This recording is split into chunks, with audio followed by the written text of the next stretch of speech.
I thought walking away was enough, until his sister begged me to save him. He was always better with you, she whispered, while secretly filming me standing next to a ring I didn't recognize. The first time Danica called me a passion project, she said it with a smile, like it was a compliment. I should have run then. But I didn't. I was too in love, too hopeful, too blind. My name's Jessa.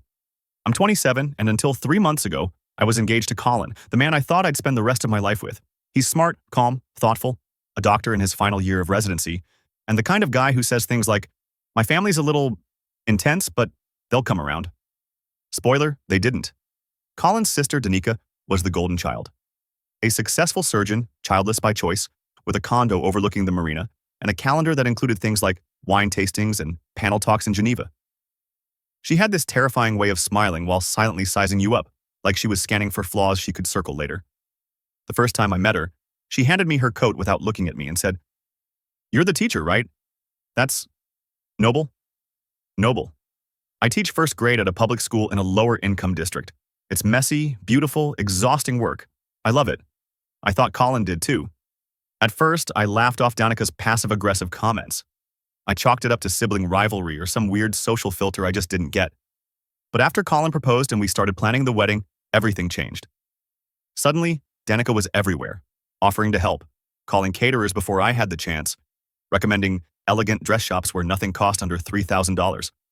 She claimed she was just trying to lighten my load, but it felt more like she was rearranging my entire life to fit her Pinterest board. I tried to set boundaries, gently at first. She steamrolled them. And Colin? He just smiled nervously and said, "That's just how she is. She means well." He always said that. Then came the dinner.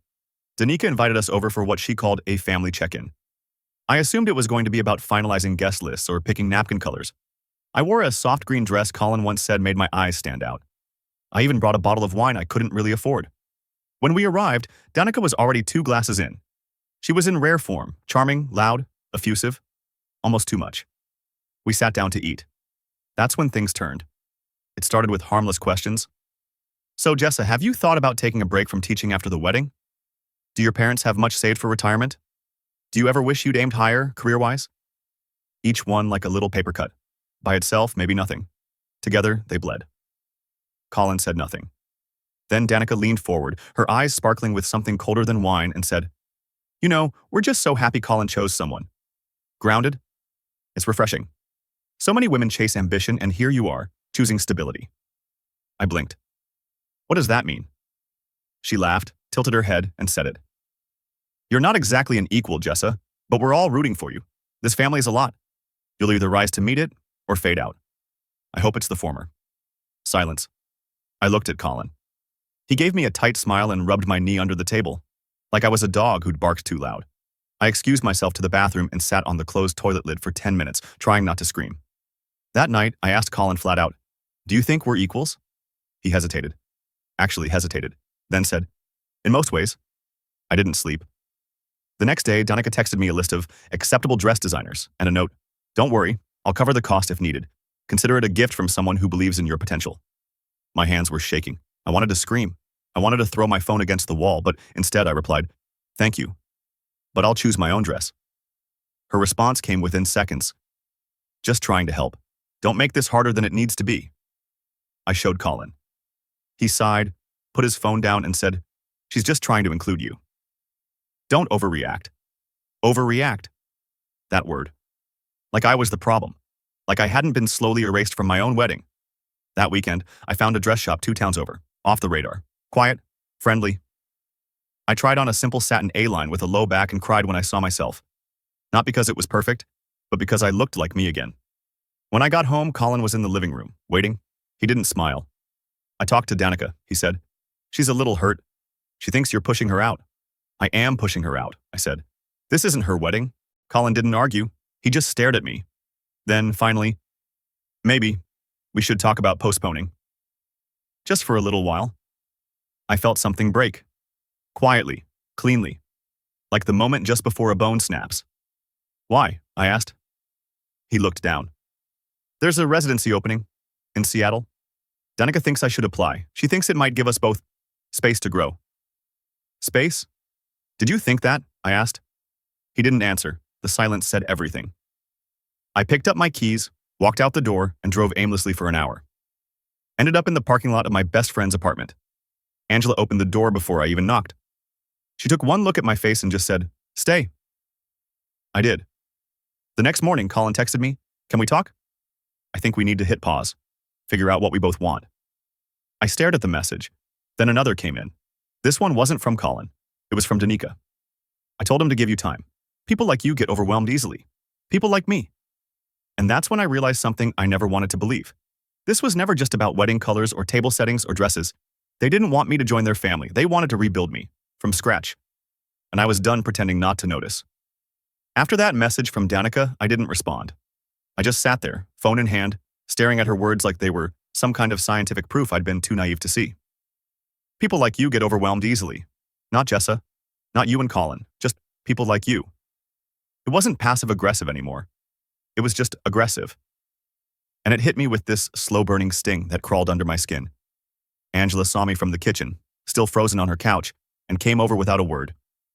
She didn't ask what happened, just sat beside me and waited. Eventually, I turned the screen toward her. She read the message, blinked once, then muttered, "Okay, well, I officially hate her." I laughed, but it cracked halfway out of my chest. I stayed with Angela the rest of the week. I didn't go to work. I called in sick with some excuse about migraines and stress, which wasn't a total lie. I couldn't eat, couldn't sleep. My stomach felt like it had dropped through the floor and gotten stuck somewhere below me. Colin tried calling twice. Left one voicemail, just said, "I want to talk, please." But the Colin who wanted to talk was not the Colin who stood silently while his sister sliced me open with smiles and coded jabs. He wasn't the Colin who'd sat across from me and said we needed space, because Danica thought so. Number that Colin was someone else now, someone I didn't know. By Friday, my parents had found out. Not because I told them, I hadn't said a word, but because Danica had called them. Yes, she called. My parents. I don't know how she even got their number, but she did.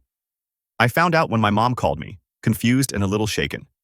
She asked if everything was okay, said some woman named Danica had phoned her at work saying she was concerned about my emotional stability and wanted to be sure I had support during what she called a personal recalibration. I nearly dropped the phone. Personal recalibration, I repeated, stunned. Did she say anything else? My mom hesitated, then said, she implied that you'd been under a lot of pressure, that you might be reacting to stress in ways that weren't, healthy. Jessa, what is going on? And that's when the rage hit. Hot. White. Clean. They weren't just pushing me out. They were rewriting the story, casting themselves as the kind rescuers and me as the poor, unstable girl who cracked under pressure. I hung up with my mom and called Danica directly. She didn't answer, of course, so I left a voicemail. I didn't yell. I didn't cry. I just said this. You do not get to play both villain and savior in my life story. Stop calling me. Stop calling my family. If you truly believe I'm not good enough for Colin, act like it. Leave me alone. That night, I finally went back to the apartment I'd shared with Colin. Angela came with me. I thought I was ready. I wasn't. The place still smelled like his aftershave. There was a half-finished bottle of wine on the kitchen counter from the last night we'd eaten dinner together. My toothbrush was still in the holder next to his. I packed in silence. Angela didn't say a word, just helped me fold clothes and wrap my few fragile dishes. It took an hour, that's all. 1 hour to undo 3 years. I left my key on the counter. I didn't cry until I got back in the car. The next morning, Colin emailed me. No text, no call, just an email titled, "Let's talk, please." He said he hadn't known Danica called my parents, that he didn't approve of how things had unfolded, that he was hurt by my silence but wanted to make things right, that he missed me, that he was sorry. I almost responded. I drafted a whole reply, said I missed him too, that I hated how messy this got, that maybe we could meet. But before I hit send, I scrolled down, and I saw the last line. Danica thinks we should all sit down together, clear the air. Number absolutely not. I deleted the draft. And then I blocked his email. 2 days later, I got a call from the principal at my school. She asked if I was okay, said she'd received an anonymous email expressing concern about my emotional state and whether I was fit to teach. It didn't take a genius to guess where it came from. I told her the truth, not the whole story, but enough. She believed me. She had my back. But the damage was done. I felt humiliated, violated, like my life was being puppeteered from afar. I started seeing a therapist the next week. It helped, not all at once, but enough to make me breathe again. Enough to remind me that none of this was normal, that I wasn't crazy or dramatic or unstable. I was being systematically erased by people who were used to controlling every narrative, and I just happened to be the first one who said no. That should have been the end of it. But then, one afternoon, I got a call from a number I didn't recognize. I let it go to voicemail. When I played it, my blood ran cold. It was Danica. Again. Only this time, she wasn't calm. She was frantic. Her voice shaking. "Jessa, please call me back. It's Colin. Something's happened. Please. He's not okay." And for a split second, my heart twisted. Until I heard what came next. "He's drinking too much. He won't leave the apartment. He keeps asking for you. I know I've made mistakes, but he needs you. You always made him better. Better. Like I was some kind of emotional rehab facility. Like my love was medicine. Like I owed him healing. And I realized they didn't just want me gone. They wanted me to feel bad for leaving." I didn't respond to Danica's voicemail. I listened to it 5 times, each time hoping I'd somehow misheard her tone. That maybe, just maybe, there was a flicker of actual remorse. There wasn't. She didn't sound heartbroken. She sounded panicked. Not for Colin, not really. For herself. Because now, the perfect brother she'd curated like a trophy shelf was crumbling, and the only person she thought could hold the pieces together had already walked away. Me. For the first time since the breakup, I felt something that wasn't pain. I felt used. Not just by Colin, but by his entire family. Like I was a character in a role they cast. Sweet, simple, fixable Jessa.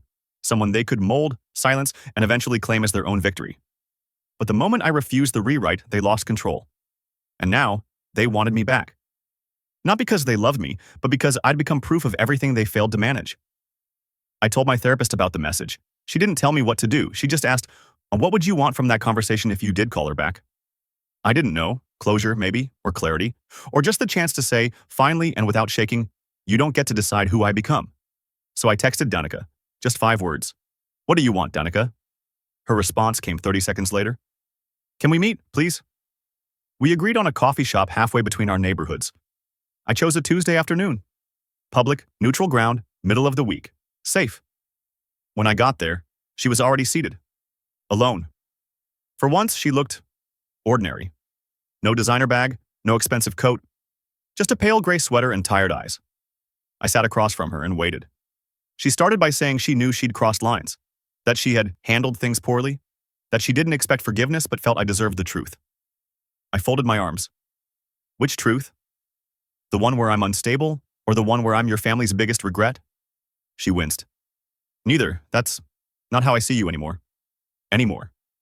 She said Colin had been spiraling, drinking more, not applying to jobs, barely getting out of bed, that their parents were blaming her for the failed engagement, that family friends were asking questions, and then she leaned forward and said it. "He needs a reset, Jessa. You were that for him before. Can you be that again?" I stared at her. I actually laughed. Not because it was funny, but because I didn't know what else to do. "You mean like a reboot?" I asked. "You want me to plug myself back in and clean up the mess?" She blinked. I didn't mean it like that. But she did. I could see it in her eyes. The desperation. The calculation. And then she added, "He misses you. He talks about you constantly. He said you grounded him. You were the only person who ever made him feel like enough."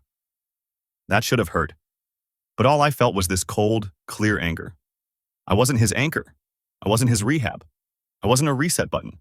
I was a person. A whole person. And they'd only ever seen the parts of me that fit their narrative. I stood up. "Tell him I hope he finds help. But it won't be from me." I didn't wait for a reply. I walked out of the coffee shop, down the block, into the late afternoon air that smelled like rain and something new. But it wasn't over. Not yet. 3 days later, I got a message from an old coworker. She'd run into Colin at my school. Apparently, he'd shown up asking to speak with me. The front office turned him away, said I was out for the day. He'd left a note. The secretary, bless her, didn't give it to me. She handed it to my principal instead. And that's how I found out that Colin had written a 4-page letter, not just apologizing, but detailing every way he thought I could help him fix things. His words were full of regret, yes. But they were also full of expectation. That I would still care. That I would still come. That I would still fix. I sat in the staff lounge reading that letter, and for a second, I felt myself unravel.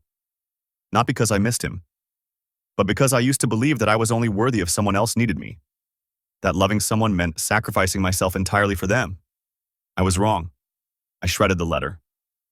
But that night, there was a knock at my apartment door. It was Colin, and behind him, watching from the car like a chaperone, was Danica. He looked thinner, paler, like someone had scooped the life out of him and left the shell. I stepped outside, shut the door behind me, and stood on the porch. He didn't speak right away, just looked at me. Then, softly, I didn't know how else to say it. I'm sorry. I heard, I said, but I don't think you're here to apologize. I think you're here because you want someone to fix what you broke. He blinked fast. That's not true. But it was. He asked if we could talk, if we could walk. Just 10 minutes. Just time to explain. I was about to answer when he reached into his coat pocket and pulled out a small velvet box. Not the old ring. A new one, smaller, simpler. He opened it. Start over with me, he said. And from the car, Danica stepped out, her phone already raised, recording. That's when I realized this wasn't about love. It was about optics. And I wasn't a person in their eyes. I was a press release. I haven't told many people this part. Even typing it out now, I still feel that stunned, dizzy mix of disgust and disbelief. But I want to say this to anyone reading who's been through something like it. If they only show up when they've lost control of you, that's not love. That's possession.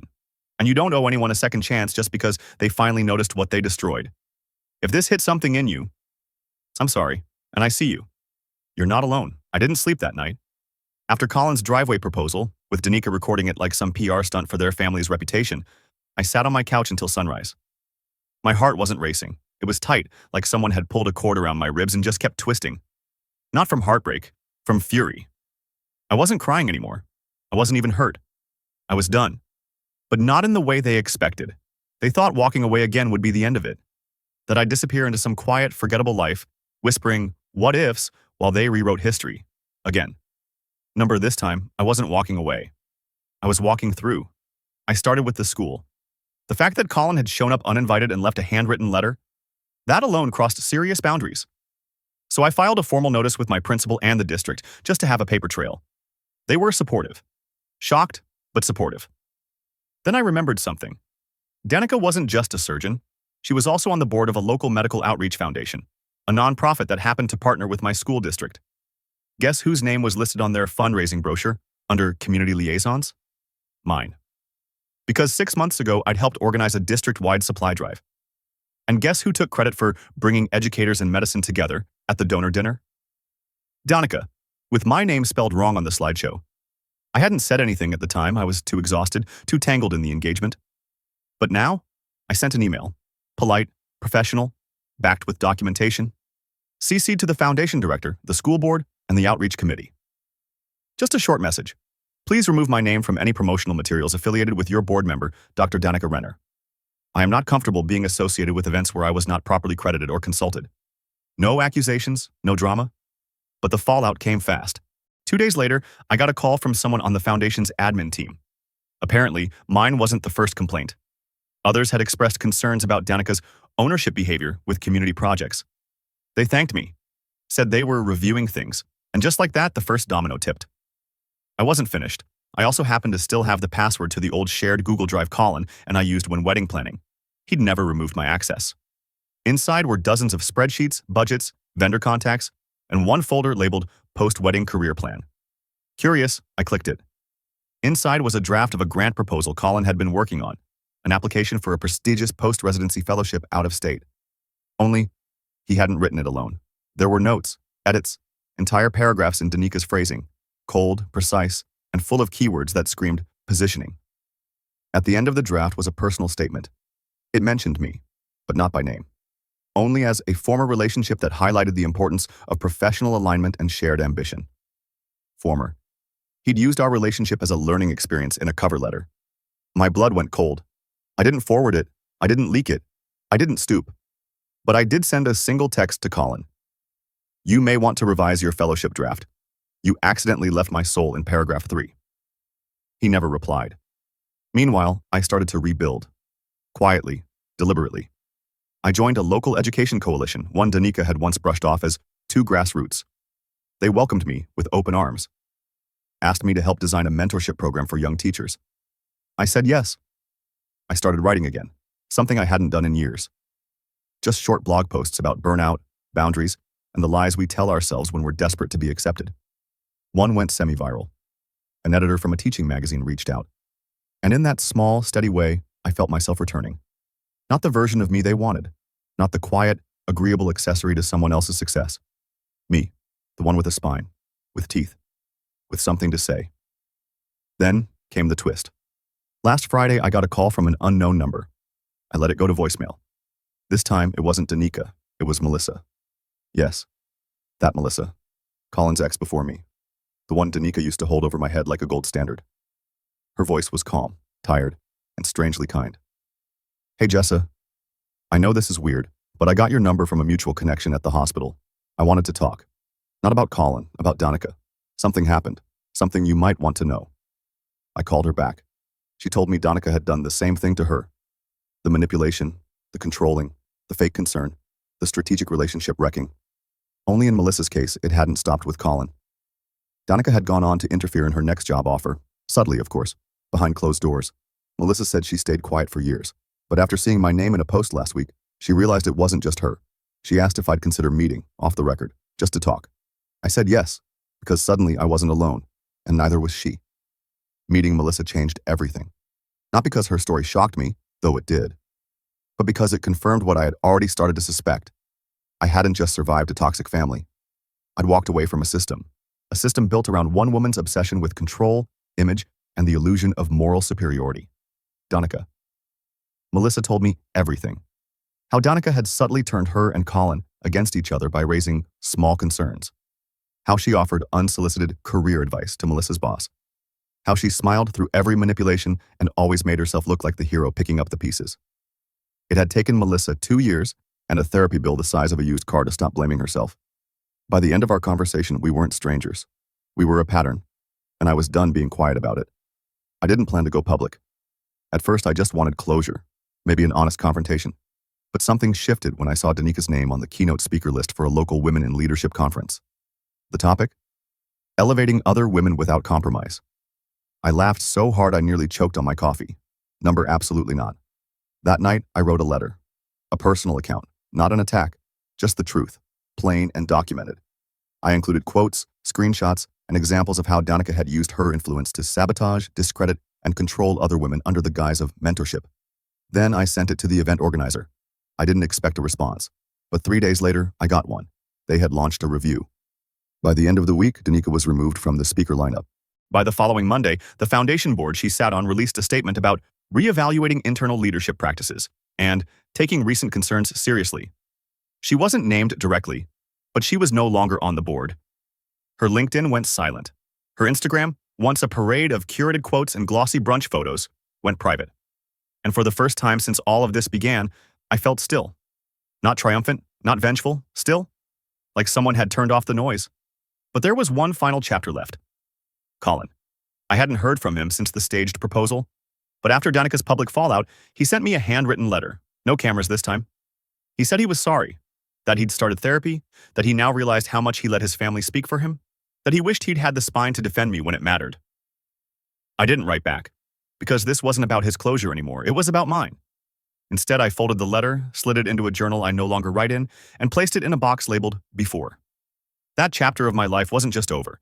It had taught me how to write the next one myself. A few weeks ago, I walked past the same coffee shop where Danica had once begged me to reset Colin's life. I glanced inside. She was sitting alone. No designer bag, no clipboard, no entourage, just a woman staring into a cup that had long gone cold.